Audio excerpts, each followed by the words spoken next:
ये कहानी पूरी तरह से नए विचार, नए प्लॉट और अनोखी थीम पर आधारित भावनात्मक और प्रेरणादायक कहानी है। शीर्षक: उजली भोर और मिट्टी की सुगंध। बंद दरवाज़ा और पुराना वर्कशॉप। शहर के बीचों बीच स्थित आज़ाद नगर का वो छोटा सा इलाका अपनी तंग गलियों और लोहारों की दुकानों की खटपट के लिए जाना जाता था। इन्हीं गलियों के मोड़ पर एक पुरानी धूल जमी दुकान थी जिस पर लिखा था समर्थ मेटल क्राफ्ट्स। दुकान के अंदर पसीने में लथपथ 32 वर्षीय नीलेश एक भारी लोहे के टुकड़े पर हथौड़ा मार रहा था। हर एक वार के साथ चिंगारियां छूटती और कमरे के अंधेरे को एक पल के लिए रोशन कर देती। नीलेश कोई आम कारीगर नहीं था। उसने कॉलेज से फाइन आर्ट्स कला की पढ़ाई की थी और धातु मेटल की मूर्तियाँ व पुरानी चीज़ें बनाने में उसे महारत हासिल थी। लेकिन पिछले कुछ महीनों से नीलेश के चेहरे पर खुशी की जगह गहरी चिंता की रेखाएं थीं। नीलेश बेटा, थोड़ा पानी पी ले। पास ही लकड़ी के तख्त पर बैठे उसके चाचा हरिशंकर ने कहा। हरिशंकर जी उम्र के 60 पड़ाव पार कर चुके थे। वो नीलेश के पिता के देहांत के बाद से ही नीलेश के साथ थे। उनका एक हादसे में काम करना बंद कर चुका था, लेकिन उनका तजुर्बा और व्यवहारिक सोच आज भी नीलेश का सबसे बड़ा सहारा थी। नीलेश ने हाथ से पसीना पोंछा, पानी का गिलास लिया और एक सांस में पी गया। चाचा, आज बैंक वाले फिर आए थे। नीलेश की आवाज़ में उदासी थी। वो कह रहे हैं कि अगर अगले 2 महीने में 5 लाख रुपए की किश्त जमा नहीं हुई तो वो इस वर्कशॉप को सील कर देंगे। ये जगह मेरे पिताजी की आखिरी निशानी है चाचा। मैं इसे कैसे बिकने दे सकता हूँ? हरिशंकर जी ने नीलेश के कंधे पर हाथ रखा। बेटा, हिम्मत मत हार। लोहे को भी आकार लेने से पहले आग में तपना पड़ता है। रास्ता वहीं से निकलता है जहाँ अंधेरा सबसे घना होता है।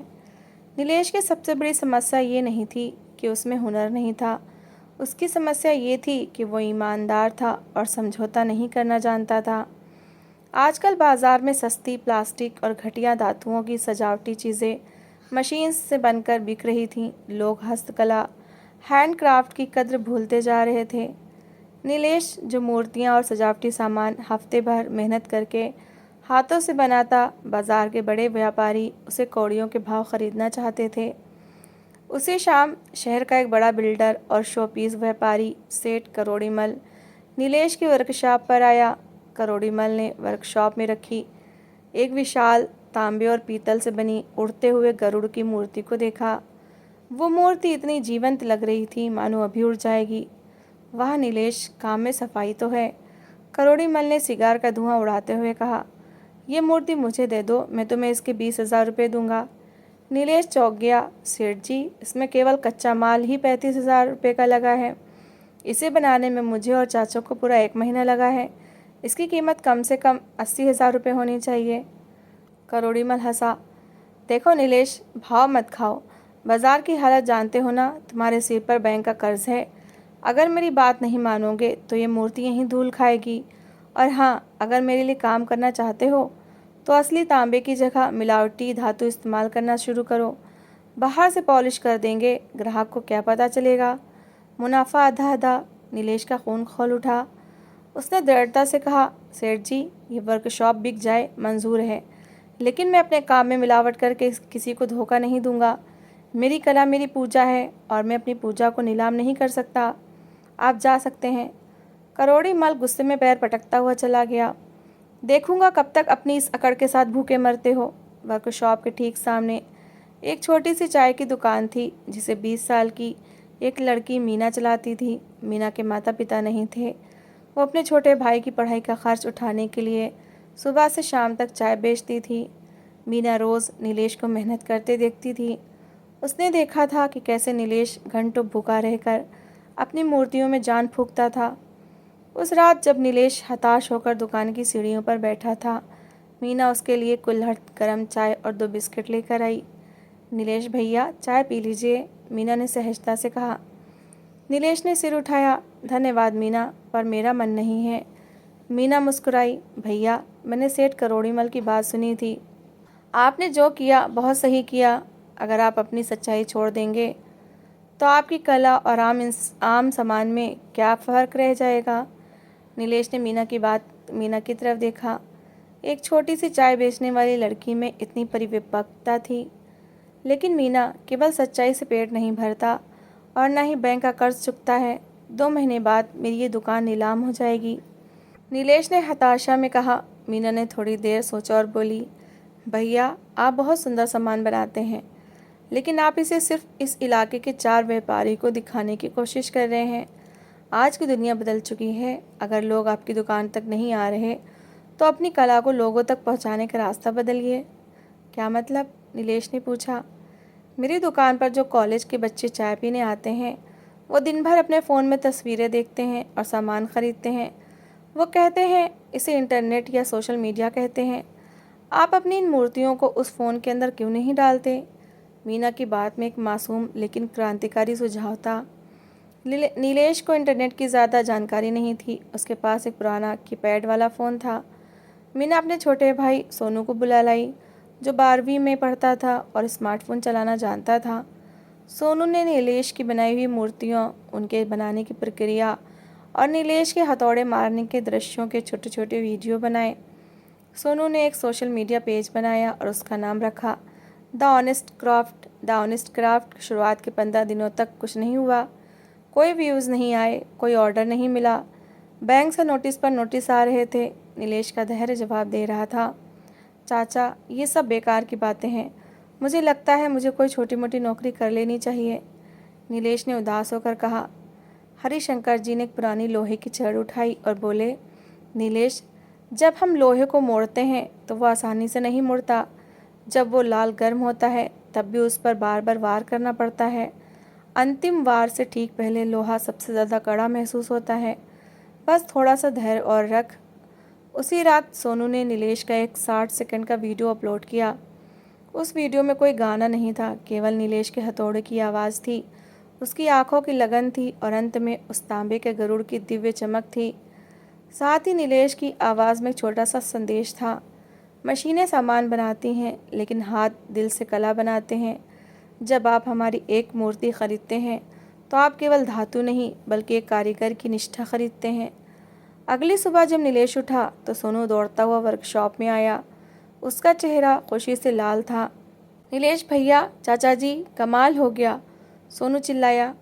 क्या हुआ सोनू? हरिशंकर जी ने पूछा।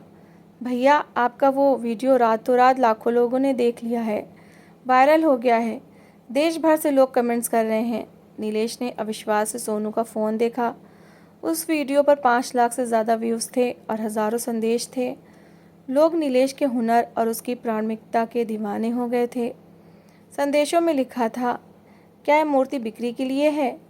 मुझे मेरे नए घर के लिए ऐसा ही हस्तशिल्प चाहिए। मशीनी सामान के ज़माने में ऐसी असली कला देखना अद्भुत है। उसी दिन दोपहर में नीलेश के पास दिल्ली के एक बहुत बड़े आर्ट गैलरी के मालिक का फ़ोन आया। नमस्ते नीलेश जी, मैंने आपका वीडियो देखा। आपकी बनाई उड़ते गरुड़ की मूर्ति अद्भुत है। क्या वो अभी उपलब्ध है? नीलेश की आवाज़ थरथराई। जी हाँ, उपलब्ध है। मैं उसके लिए आपको 1.5 लाख रुपए देने को तैयार हूँ। और इसके अलावा क्या आप हमारी गैलरी के लिए अगले महीने 5 ऐसी विशेष मूर्तियाँ बना सकते हैं? मैं आपको अभी एडवांस भेज रहा हूँ। नीलेश की आंखों से आंसू छलक पड़े। उसने फ़ोन बंद किया और हरिशंकर चाचा के पैर पकड़ लिए। चाचा ने उसे गले से लगा लिया। मीना और सोनू दूर खड़े मुस्कुरा रहे थे। दिल्ली वाले ऑर्डर से नीलेश को कुछ राहत मिली, लेकिन बैंक का कर्ज 5 लाख रुपए था और सिर्फ 20 दिन बचे थे। 1.5 लाख रुपए से काम नहीं चलने वाला था। नीलेश ने दिन रात एक कर दिया। वो सुबह 4 बजे उठता और रात के 2 बजे तक काम करता। हरिशंकर चाचा एक हाथ से ही सही, लेकिन धातुओं को पॉलिश करने और साफ करने में मदद करते। मीना उनके खाने पीने का ध्यान रखती, लेकिन तभी एक बड़ी मुसीबत आ खड़ी हुई। सेठ करोड़ीमल को जब पता चला कि नीलेश का काम इंटरनेट पर मशहूर हो रहा है और उसे बड़े ऑर्डर मिल रहे हैं, तो जलन के मारे उसकी नीयत ख़राब हो गई। उसने बैंक के मैनेजर पर दबाव बनाया, जो उसका परिचित था। अगले ही दिन बैंक का अधिकारी पुलिस और सीलिंग नोटिस लेकर वर्कशॉप पर पहुंच गया। नीलेश जी, समय सीमा में भले ही 15 दिन बाकी हैं, लेकिन हमें ऊपर से आदेश है कि बकाया राशि तुरंत जमा की जाए। वरना हम आज ही इस दुकान पर ताला लगा देंगे। बैंक अधिकारी ने कड़क आवाज़ में कहा। नीलेश ने मिन्नत की, साहब मुझे सिर्फ 15 दिन का समय दीजिए, मेरे पास ऑर्डर है, मैं सारे पैसे चुका दूंगा। नहीं, नियम तो नियम है, अधिकारी ने कहा। सेठ करोड़ीमल दूर खड़ा मुस्कुरा रहा था। वो नीलेश के पास आया और धीरे से बोला, कहा था ना नीलेश, अकड़ मत दिखाओ, अब भी समय है। वो गरुड़ वाली मूर्ति और अपनी वर्कशॉप मुझे आधे दाम में बेच दो, मैं तुम्हारा बैंक का कर्ज अभी चुका देता हूँ। नीलेश धर्म संकट में पड़ गया। अगर दुकान सील हो गई तो वो ऑर्डर पूरे नहीं कर पाएगा और उसकी साख हमेशा के लिए ख़त्म हो जाएगी। तभी मीना आगे आई। उसने चिल्लाकर आसपास के सभी छोटे कारीगरों, मिट्टी के बर्तन बनाने वालों, लकड़ी के नक्काशीदारों और दर्जियों को इकट्ठा कर लिया। सुनो सब लोग, मीना ने ऊंची आवाज़ में कहा, आज अगर इस बैंक और इस लालची सेठ ने नीलेश भैया की दुकान बंद करा दी तो कल ये हम में से भी किसी की भी दुकान बंद करा देंगे। नीलेश भैया ने कभी अपनी ईमानदारी से समझौता नहीं किया। क्या हम अपने इलाके के सबसे सच्चे कारीगर का साथ नहीं देंगे? बात आग की तरह फैल गई। गली के दर्जनों छोटे छोटे कारीगर इकट्ठा हो गए। वो केवल दर्शक नहीं बने बल्कि उन्होंने अपनी अपनी बचत के पैसे निकालना शुरू कर दिया। एक बूढ़े कुम्हार ने अपनी फटी पोटली से 5,000 रुपये निकाले। एक लकड़ी के कारीगर ने 10,000 रुपये दिए। मीना ने अपनी चाय की दुकान की पूरी बचत 15,000 रुपये नीलेश के हाथ पर रख दिया। नीलेश बेटा, हम सब जानते हैं कि तू ईमानदारी से काम करता है। तू ये पैसे रख और इस सेठ के मुंह पर मार। जब तेरे पास आ जाएं तब लौटा देना। बूढ़े कुम्हार ने कहा। देखते ही देखते वहाँ 2 लाख रुपए नकद जमा हो गए। नीलेश के पास एडवांस के 1.5 लाख रुपए पहले से थे। कुल मिलाकर 3.5 लाख रुपए हो गए। नीलेश ने बैंक अधिकारी से कहा, साहब मैं 3.5 लाख रुपए अभी इसी समय जमा कर रहा हूँ। बाकी के 1.5 लाख रुपए मैं ठीक 10 दिन बाद दूंगा। अगर कानून के हिसाब से आपके पास 15 दिन का समय है तो आप आज सीलिंग नहीं कर सकते। बैंक अधिकारी जनता का विरोध और नीलेश का कानूनी पक्ष देखकर पीछे हट गया। सेठ करोड़ीमल का चेहरा फक पड़ गया। उसका षड्यंत्र विफल हो चुका था। नीलेश के दिल में अपने साथी कारीगरों के इस निस्वार्थ प्रेम ने एक नई ज्वाला जला दी। उसे समझ आया कि अकेले लड़ना कठिन है, लेकिन जब हुनरमंद हाथ एक साथ मिलते हैं तो कोई भी संकट बड़ा नहीं होता। नीलेश ने केवल अपनी मूर्तियां नहीं बनाई, उसने अपने वर्कशॉप को एक नया नाम और रूप दिया, समर्थ कारीगर संघ, समर्थ आर्टिसंस कलेक्टिव। उसने अपने साथ गांव और मोहल्ले के उन सभी छोटे कारीगरों को जोड़ लिया जो अपनी कला बेचने के लिए संघर्ष कर रहे थे। Digital platform. नीलेश और सोनू ने मिलकर एक वेबसाइट बनाई जहां हर कारीगर की बनाई चीज़ की कहानी और उसका असली मूल्य लिखा होता था। गुणवत्ता और ईमानदारी। नीलेश ने गारंटी दी कि यहाँ बनने वाला हर सामान 100% शुद्ध और हस्त निर्मित होगा। सीधा व्यापार। बीच के बिचौलियों और करोड़ीमल जैसे सेठों को पूरी तरह हटा दिया गया। ग्राहक सीधे कारीगर से सामान खरीदने लगे। अगले 10 दिनों के अंदर नीलेश के सोशल मीडिया प्लेटफॉर्म के जरिए विदेश में रहने वाली भारतीय समुदाय NRI को भी इस पहल के बारे में पता चला। अमेरिका, दुबई और ब्रिटेन से नीलेश और उसके साथी कारीगरों को हज़ारों डॉलर के ऑर्डर मिलने लगे।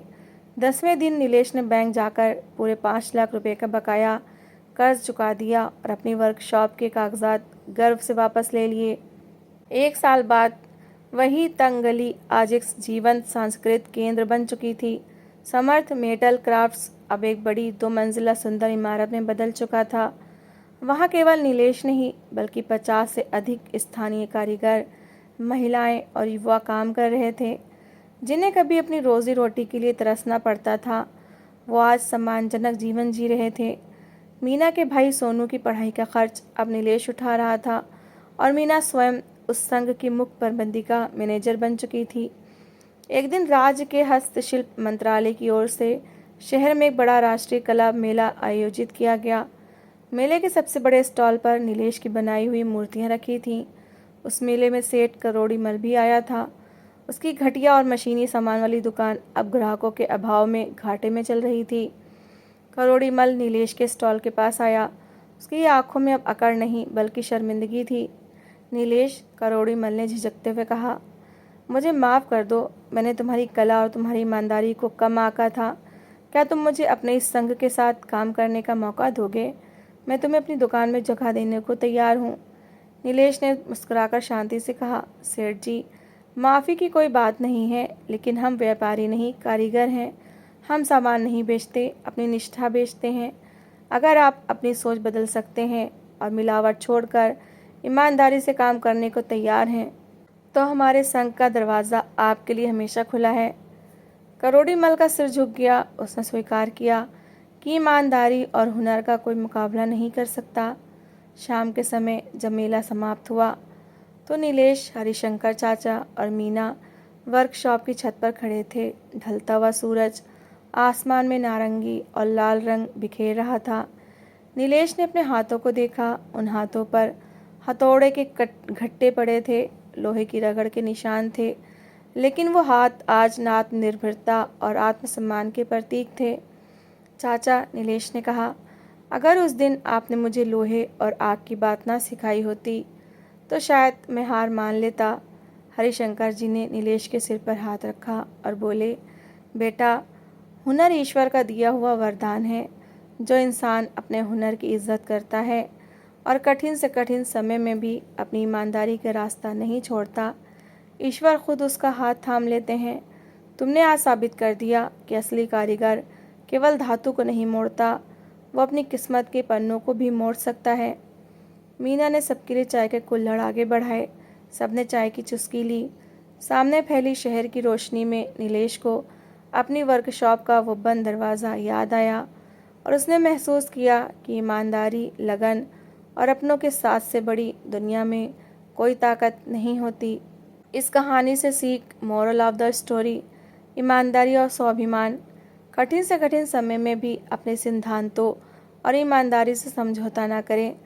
तत्कालिक फ़ायदे के लिए चुना गया गलत रास्ता अंततः पतन की ओर ले जाता है, जबकि ईमानदारी का रास्ता स्थायी सफलता देता है। बदलाव को स्वीकारना।